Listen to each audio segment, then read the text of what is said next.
اللہ الرحمن الرحیم۔ مینا میں کافی فاصلے پر تین جگہوں پر تین ستون بنے ہوئے ہیں۔ انہی تین ستونوں کو جمرات کہا جاتا ہے، اور انہی تین ستونوں پر رمی کرنا، کنکر کا پھینکنا، یہ حج کے اعمال میں سے ہے اور حج کے مناسک میں سے ہے۔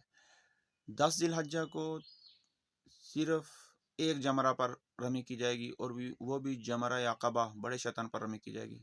11 اور 12 ذی الحجہ کو تینوں جمرات پر رمی کی جائے گی، اور 13 ذی الحجہ کی صبح صادق تک اگر وہ مینا میں ٹھہرا تو پھر 13 ذی الحجہ کو بھی تینوں جمرات کی رمی کرنا واجب ہے۔ حضرت جابر رضی اللہ تعالیٰ عنہ آپ علیہ الصلوۃ والسلام کا یہ ارشاد نقل کرتے ہیں کہ میں نے نبی صلی اللہ علیہ وسلم کو دیکھا کہ آپ علیہ الصلوۃ والسلام یوم نحر کے دن سوار ہو کر رمی کر رہے تھے۔ رأیت النبی صلی اللہ علیہ وسلم یرمی علی راحلتہ یوم النحر، میں نے آپ علیہ الصلوۃ والسلام کو دیکھا کہ یوم نحر کے دن 10 ذی الحجہ کو آپ علیہ الصلوۃ والسلام نے سواری پر سوار ہو کر رمی کی۔ وَيَقُولُ، اور آپ علیہ الصلوۃ والسلام نے یہ ارشاد فرمایا، لِتَأْخُذُوا مَنَاسِكَكُمْ، آپ حج کے اعمال مجھ سے سیکھو، حج کے مناسک سیکھ لو۔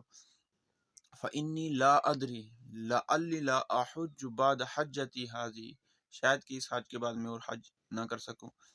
بہرحال رمی سوار ہو کر بھی کی جا سکتی ہے اور پیدل بھی کی جا سکتی ہے، اور 10 ذی الحجہ کو صرف ایک جمرہ پر، جمرہ عقبہ پر رمی کی جائے گی، اور جبکہ 11 اور 12 ذی الحجہ کو تینوں جمرات کی رمی کی جائے گی، اور 13 ذی الحجہ کی صبح صادق تک اگر وہ مینا میں ٹھہرا تو پھر 13 ذی الحجہ کو بھی تینوں جمرات کی رمی کرنا لازم اور ضروری ہوگا۔